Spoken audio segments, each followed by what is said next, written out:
No finzinho da porção dessa semana, Deus faz elogios especiais para Moisés e para o seu nível de profecia, defendendo Moisés de acusações feitas por Arão e Miriam, seus irmãos. Dos elogios então que Deus faz, a gente vai entender como é que nós também podemos ser um pouquinho Moisés, e como é que nós podemos merecer pelo menos um pouquinho do nível que ele mereceu. Eu sou Yair Alon e essa é a Energia Semanal.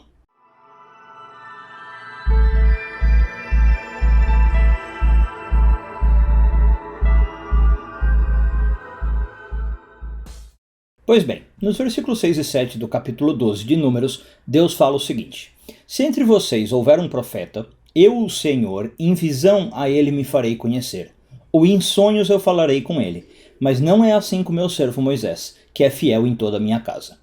Ou seja, o que Deus está falando? Todos os profetas veem Deus numa visão ou num sonho, mas com Moisés é diferente. Por quê?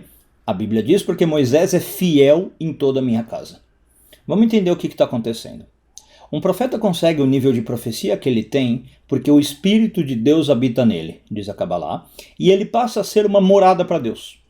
Ele se torna um Mishkan. Mishkan a gente traduz como tabernáculo, mas é um local onde Deus habita, Shekhinah. Vem da mesma raiz, Mishkan, Shekhinah. Agora, a gente sabe na Kabbalah que a Shekhinah não fica em todos os órgãos do corpo, quando ela desce sobre o corpo de alguém, mas apenas em dois, o cérebro e o coração. Por que motivo? Pode não parecer lógico, mas eu acho que vai fazer algum sentido. Vamos lá. Em todos os órgãos, diz a Kabbalah, a gente tem a capacidade de receber o poder do sono. E o sono é uma força ligada à morte. O Talmud conta pra gente que dormir é estar 1/60 avos morto. Mas o poder do sono não recai no cérebro e no coração. E por isso você vê que uma pessoa dormindo, ela sonha, e parece que nesse sentido ela está totalmente acordada. O cérebro dela continua funcionando. O cérebro continua produzindo imagens, pensamentos, cria um enredo, para o sonho dela. E o coração também. O coração também continua desperto. A pessoa no sono então pode sentir medo, pode sentir alegria, pode chorar, pode se assustar. Talvez todo mundo já passou por essa experiência. Bom, por que esses dois órgãos têm essa relação diferente com o sono, morte?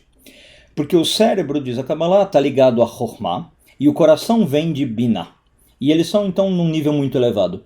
E a gente vê, por exemplo, a coisa de acordados, eu lembrei um versículo, Cântico dos Cânticos 5.2, que diz: eu dormia, mas o meu coração velava. Bom, esses dois órgãos, segundo a Kabbalah, são muito unidos, eles andam juntos. Como é que a gente chama a operação básica do cérebro? Pensamento.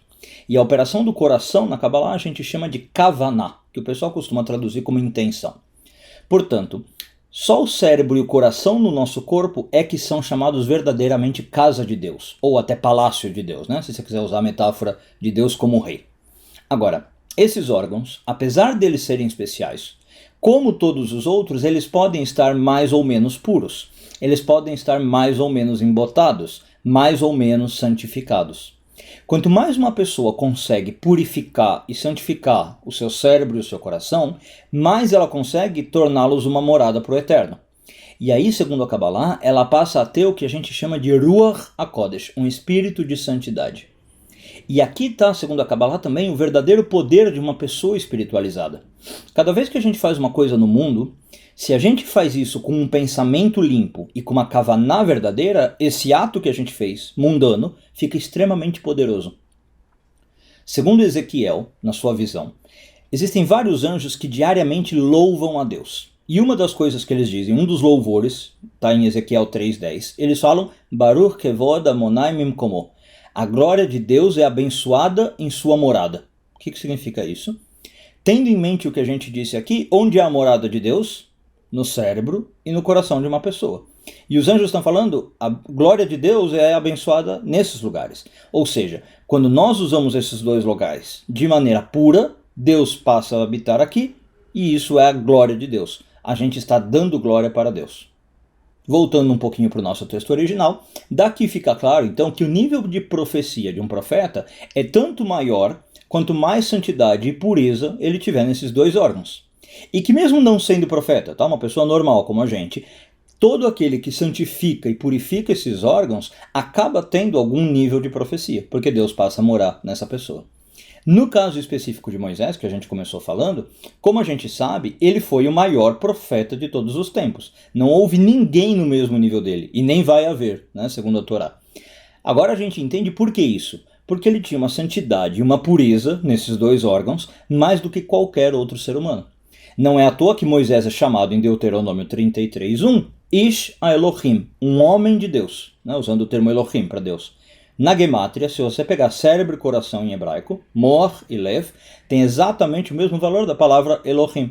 Ele conseguiu juntar tudo. Isso é ser um homem de Elohim, ter o cérebro e o coração para a morada de Deus. E por isso nessa porção diz, repetindo o que a gente viu, não é assim com meu servo Moisés, que é fiel em toda a minha casa. O que significa em toda a minha casa? Minha casa, que é composta pelo cérebro e coração, Deus está falando, onde Deus habita, Moisés é fiel. Moisés tem santidade e pureza. Então é por isso que ele tinha o nível profético que ele tinha. E a Torá, inclusive, reforça isso depois. Ela diz, boca a boca eu falo com ele. Ele vê a imagem do Senhor. O versículo seguinte, 12:8. Eu encerro o vídeo então com uma lição bastante importante da Kabbalah. E eu acho que aqui é o cerne da discussão. Os nossos atos pouco valem, ou pouco retificam o mundo, bem cabalisticamente falando, sem a santidade do pensamento no cérebro e sem uma kavaná boa no coração. E mesmo que seja um ato religioso, como uma mitzvah, tá? Só o ato não quer dizer muita coisa. Por isso os sábios disseram para nós que uma oração sem intenção é como um corpo sem alma.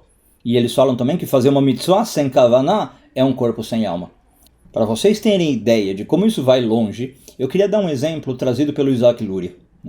Uma das coisas que a Kabbalah recomenda para a gente fazer é lavar as mãos quando a gente acorda e antes da gente comer. Tá? É uma coisa que se chama Netilat Yadayim. Por que a gente faz isso, ensina a Kabbalah? Para remover espíritos de impureza e klipot que ficam nas nossas mãos, principalmente nos dedos. Mas o Isaac Luria diz uma coisa muito interessante. Não adianta nada lavar as mãos se você não sabe o que você está fazendo e se você não tem a kavaná, a intenção de remover aqueles espíritos, porque senão o espírito não é removido. Ou seja, a gente poderia pensar que é a água por si só que remove o espírito, né? Basta jogar água e vai embora. E o Luria fala o quê? Não é a água. O segredo é a intenção. Ou pelo menos a intenção com a água. Aí sim, se você só joga água na mão, não quer dizer muita coisa. Agora, se você sabe para que você está jogando, você estudou e você fala, eu quero com isso retirar os espíritos, aí a coisa acontece. Uma boa semana a todos, Shavua Tov e tudo de bom.